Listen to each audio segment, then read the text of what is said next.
Assalamualaikum warahmatullahi wabarakatuh. Perkenalkan, nama saya Muhammad Odami Ditamar, mahasiswa program Doktor Ilmu Kependidikan Pasca Sarjana Universitas Jambi.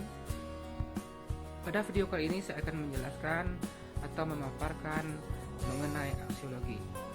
Selamat menyaksikan.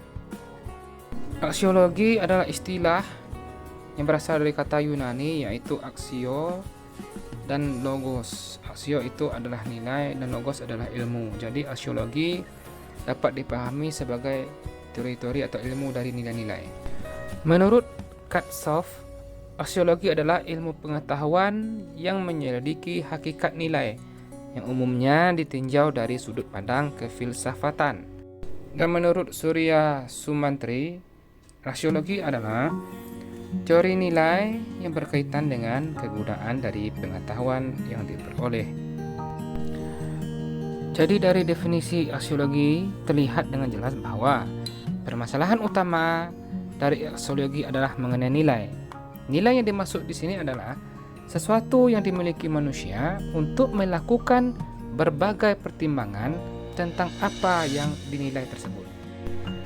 Nah, teori tentang nilai yang ada dalam filsafat itu mengacu pada permasalahan etika dan estetika.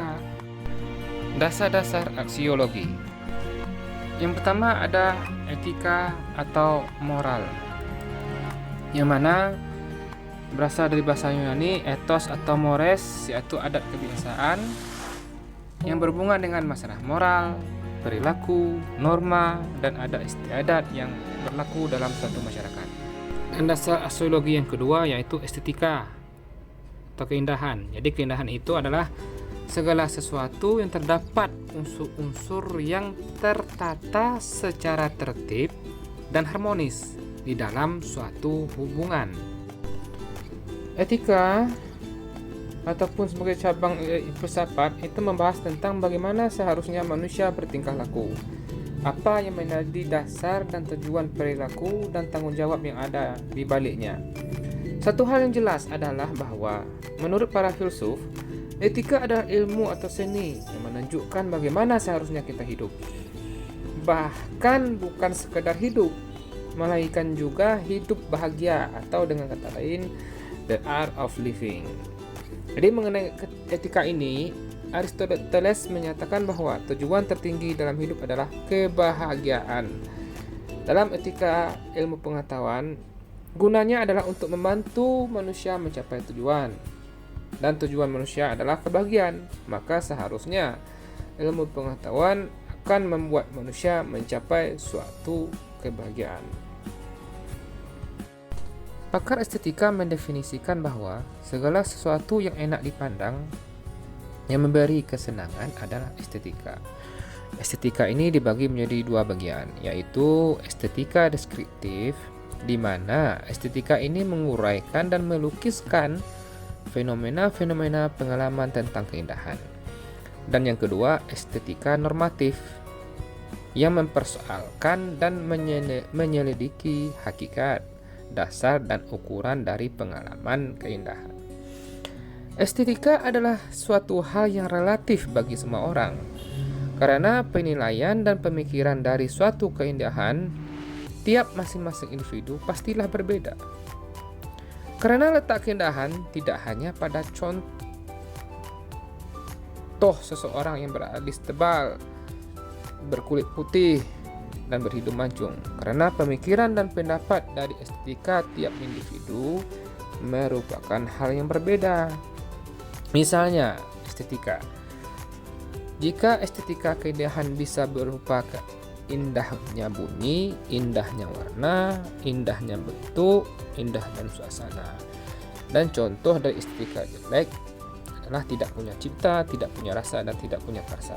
Jadi dapat simpulkan bahwa terdapat estetika yang melekat pada benda, dan juga estetika yang berada di luar benda itu sendiri. Keindahan pada benda atau objek merupakan ilusi dari keindahan yang sebenarnya. Ada bentuk yang indah yang abadi, yaitu suatu keindahan yang diciptakan oleh pencipta seluruh keindahan, yaitu Allah Subhanahu wa taala. Sedangkan keindahan benda di dunia fisik hanyalah tiruan dari ide keindahan yang abadi itu, yaitu estetika khas dari manusia. Etika terbagi menjadi dua bagian. Pertama, etika deskriptif. Adalah cara melukiskan tingkah laku moral dalam arti yang luas seperti adat kebiasaan, anggapan tentang baik dan buruk, atau tindakan yang diperbolehkan atau tidak. Etika deskriptif mempelajari moralitas yang terdapat pada individu atau kebudayaan atau subkultur tertentu. Dan etika deskriptif ini tidak memberikan penilaian apapun, hanya memaparkan dari sesuatu tersebut yang dilihat tersebut. Jadi bisa dikatakan bahwa etika deskriptif ini lebih bersifat netral. Dia hanya menggambarkan saja, tidak ada melakukan penilaian terhadap apa yang digambarkan tersebut. Yang kedua, jenis dari etika yaitu etika normatif. Etika normatif ini mendasarkan pendiriannya atas norma yang berlaku, yang mempersoalkan norma yang diterima seseorang atau masyarakat secara lebih kritis. Jadi etika normatif ini mempersoalkan apakah norma itu benar atau tidak. Berarti etika normatif ini yaitu sistem-sistem yang dimaksudkan untuk memberikan petunjuk atau penuntun dalam mengambil suatu keputusan yang bersangkutan dengan baik atau buruk. Sebenarnya etika normatif ini kerap kali disebut dengan filsafat moral atau juga disebut etika filsafati. Jadi kesimpulannya bahwa etika deskriptif itu hanya memaparkan saja apa yang dilihat, sedangkan etika normatif memberikan penilaian terhadap apa yang dilihat atau diamati tersebut. Selanjutnya, estetika dibagi menjadi dua bagian juga. Yang pertama, estetika deskriptif. Estetika deskriptif ini menguraikan dan melukiskan fenomena dari pengalaman keindahan. Dan yang kedua, estetika normatif. Estetika normatif ini mempersoalkan dan menyelidiki hakikat, dasar, dan ukuran dari pengalaman keindahan tersebut. Selanjutnya, karakteristik dari nilai. Pertama, nilai objektif atau subjektif. Nilai objektif itu maksudnya yaitu kita menilai sesuatu itu berdasarkan fakta-fakta. Contohnya, misal seseorang menilai karya seni karena memang bagus dan bernilai jual tinggi. Hal tersebut berdasarkan pendapat yang tidak didapat cuma oleh satu orang, tetapi dengan dukungan fakta-fakta yang lain yang menyatakan kalau barang yang kita nilai tersebut memang bagus adanya. Kalau subjektif yaitu menilai sesuatu itu tergantung individu masing-masing. Misalnya, seseorang menilai suatu karya seni yang bagus dari segi warna yang gelap, sedangkan pendapat orang lain menyatakan kalau suatu karya seni tersebut tidak bagus. Kenapa? Karena orang yang lain tersebut tidak menyukai warna yang gelap. Jadi setiap individu mempunyai penilaian yang berbeda-beda. Itulah yang disebut dengan penilaian subjektif. Adapun karakteristik nilai yang kedua itu nilai absolut atau relatif. Nilai absolut yaitu tanpa keraguan. Jadi ketika kita membicarakan istilah absolut, maka satu kata yang dapat mewakili adalah mutlak. Apapun yang dikatakan absolut sifatnya mutlak dan pasti, serta tidak dapat dibantah lagi. Kita tentu tidak bisa menyebut sesuatu itu absolut tanpa betul-betul yakin akan kepastiannya dan memang sudah diakui secara luas. Contohnya misalnya, bentuk bumi itu bulat. Hal ini memang sudah diyakini secara luas dan dapat dibuktikan oleh ilmu pengetahuan bahwa bumi itu bulat. Jadi bentuk bumi itu bulat adalah suatu hal yang absolut.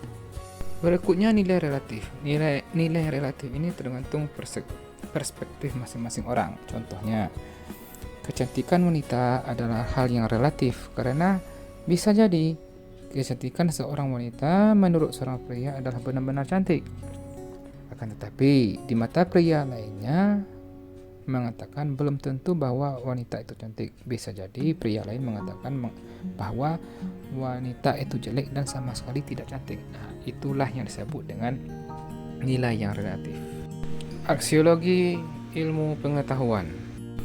Aksiologi ilmu pengetahuan berasumsi bahwa terdapat nilai di balik keberadaan ilmu pengetahuan.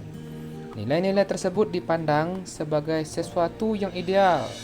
Karenanya harus terus diperjuangkan oleh para ahli dalam menciptakan dari ilmu pengetahuan. Aksiologi memberikan jawaban untuk apa ilmu pengetahuan tersebut digunakan dan bagaimana kaitan ilmu pengetahuan tersebut dengan kaidah-kaidah nilai.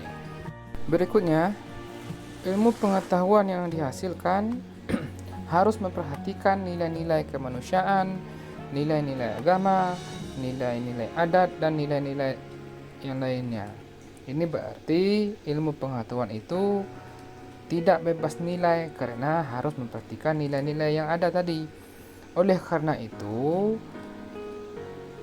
kalau tidak bebas nilai, itu terjadi karena ilmu pengetahuan itu sudah berada di tengah-tengah masyarakat luas. Dan tentu saja masyarakat akan menguji dari ilmu pengetahuan tersebut. Jika ilmu pengetahuan bebas nilai, maka berdasarkan aksiologi ilmu pengetahuan, itu berarti manusia bebas dalam memanfaatkan ilmu pengetahuan tersebut. Sehingga ilmu pengetahuan tidak lagi membantu manusia dalam mencapai tujuannya, melainkan ilmu pengetahuan membantu manusia untuk menciptakan tujuan. Jadi berarti aksiologi ilmu pengetahuan harus tidak bebas nilai. Karena seperti yang dikatakan sebelumnya bahwa ilmu pengetahuan itu adalah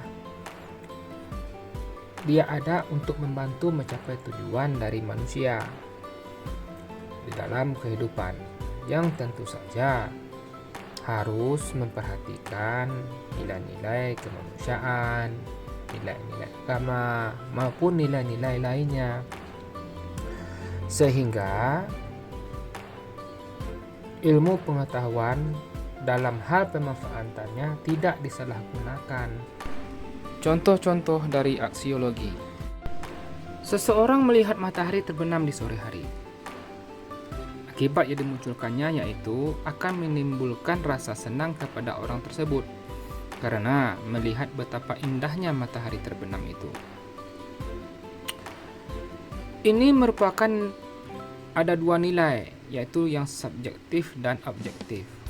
Nilai subjektif ini terlihat dari seseorang dengan orang lain akan memiliki kualitas penilaian yang berbeda-beda. Sedangkan nilai yang objektif itu tidak tergantung pada subjek atau kesadaran yang dinilai. Contoh yang kedua misalnya aksiologi rumah. Kita bisa lebih mudah untuk menilai atau menentukan di mana kita akan tinggal, tempat seperti apa yang nyaman untuk kita, dan kita bisa lebih mudah untuk mengenali atau menilai bahwa rumah itu adalah komponen yang penting untuk kebahagiaan keluarga kita sehari-hari. Jadi dengan aksiologi kita bisa menilai rumah yang seperti apa yang patut dan harus kita huni. Contoh yang ketiga, aksiologi sahabat. Dengan aksiologi kita akan lebih mudah mengetahui apakah dengan kita masih mengenali sahabat lama kita itu apakah akan memberikan manfaat untuk kita. Misalnya apabila memberi manfaat, apakah kita bisa menjalin kembali kerjasama atau persahabatan yang telah lama berpisah? Apakah kita bisa menjalin silaturahmi, atau apakah dengan kita mengetahui sahabat kita itu kita bisa menghibur diri dengan bernostalgia bersama sahabat kita itu. Demikianlah pemaparan dari saya mengenai aksiologi. Semoga apa-apa saja yang saya paparkan mengenai aksiologi dalam video ini dapat bermanfaat dan berguna untuk dijadikan sebagai pengetahuan bagi kita semua. Sekian dari saya. Assalamualaikum warahmatullahi wabarakatuh.